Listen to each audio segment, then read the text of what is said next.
So this high lift garage door came as a kit, and so here is actually a pretty big difference from this kit to a standard garage door. So look up there. So this is a regular 7x9 with normal lift, and you can see the difference. So that's going to create quite a leverage difference on that cable because of the diameter of that pulley. So I found that kind of interesting. So right now I've got the bearing supports bolted in place, both sides, and I'm just sliding the torsion bar through, and now I'm going to start sliding the different components onto that torsion bar. Here you can see I've got that torsion bar assembly hanging on a wire. It's because I've kind of made this into a do-it-by-myself project. So that's my helping hand, and then I've been sliding it through from this end over to that way, and then it looks like it's almost ready to fit in there. So you see the black mark on that spring winding cone. So this one has a red mark. So they are color coded left and right, and also the spring has to go on the correct way too. Like you could put it flip the opposite way, and so got to pay attention to the instructions and get it on there.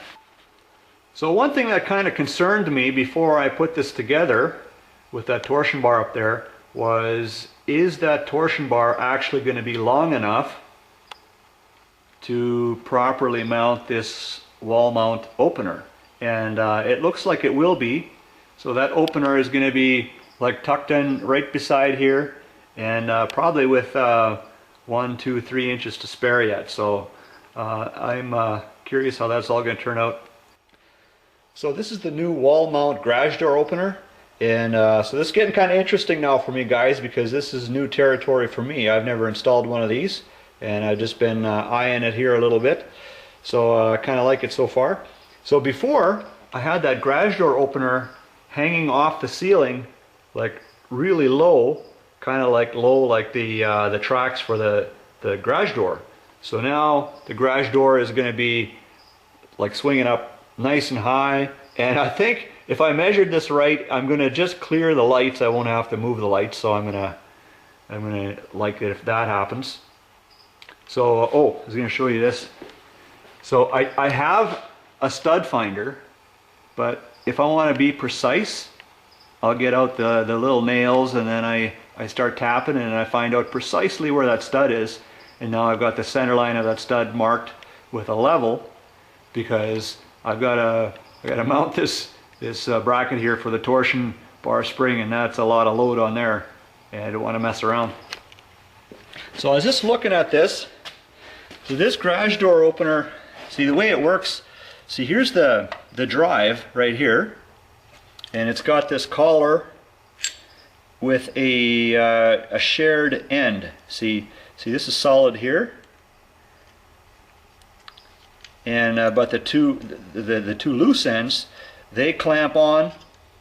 One end clamps here on this end, and then this end has the torsion bar in it. So they each clamp separately, and in the end it becomes locked together.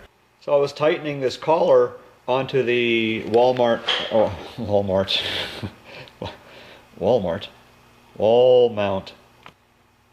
Okay, so I'm going to hang this wall mount garage door opener up on that torsion bar.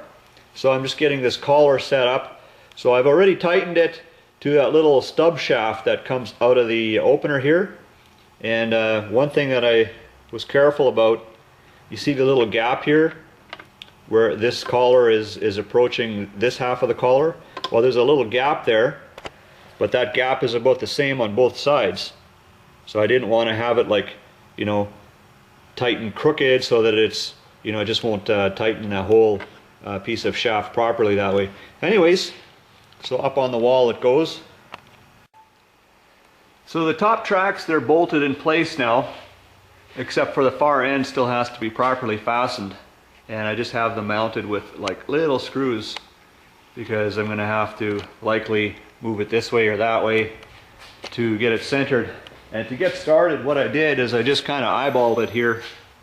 I looked at the bottom track and I'm kind of looking there, and well, it's about straight. So now what I got to do is measure the distance between the two, and once that's correct, then I cross measure like this and like that, and then I can figure out if this whole thing needs to go like this. So that's next on the agenda.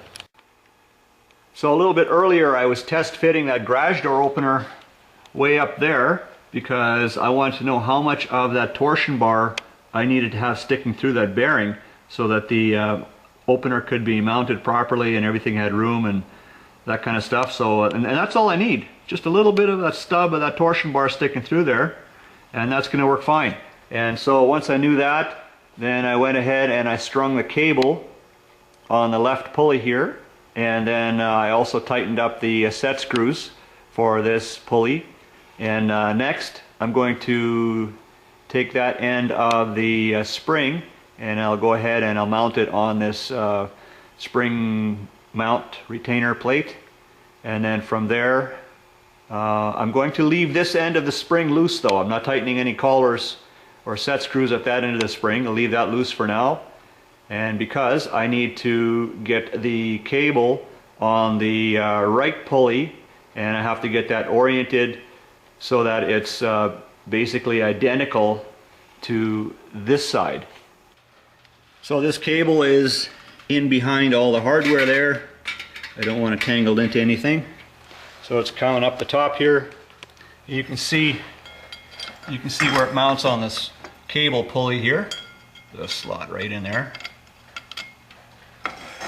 So from there I can go ahead and start winding it up like a winch.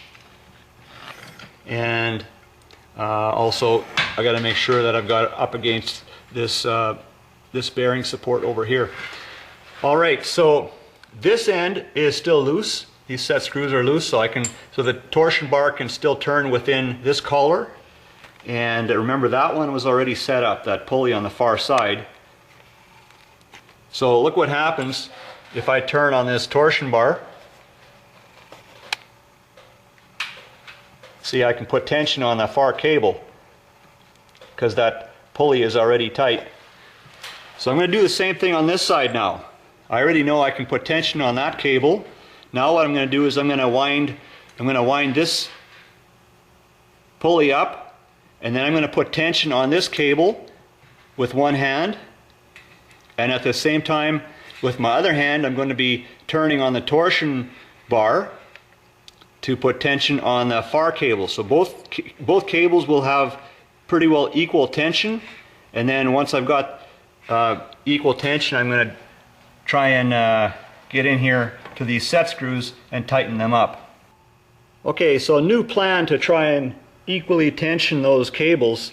So now I've got a vice grip loosely on the torsion bar, and I can put my arm over on top of that vice grip. See, and then I can put some tension on the torsion bar with my arm, and I can also tighten up this pulley with my hand, and then I can reach around with my free hand once I put the camera down and tighten up the set screws. See how that works? So I got to put the camera down to make this work.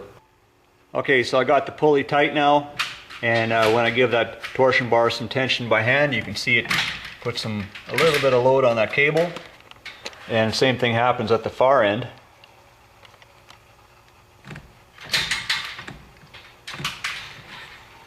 So that's actually a really critical part about getting a garage door set up, because if the cables don't pull equally, then one side of the garage, the door kind of wants to get pulled up crooked, so that you want to have them come up equally. Okay, so one thing I got left is wind up this spring. Remember, this is still loose here, right? See, I can turn this torsion bar, but this collar is not tight. So I got to wind this spring up now, and then once I get it wound up, then I'll tighten up the set screws. I was just thinking about this here a bit, and I think this cable is too long. This cable, I think, should only be like maybe halfway around the first groove of this pulley, but it's gone like 1, 2.5 or so times around, See, and each time it goes around, the leverage is changing based on the size of the pulley. So I'm not sure how well this is going to work, you know, rolling this thing up and down properly. But I've gone this far. I'm going to wind up the spring now, and I'll test it out.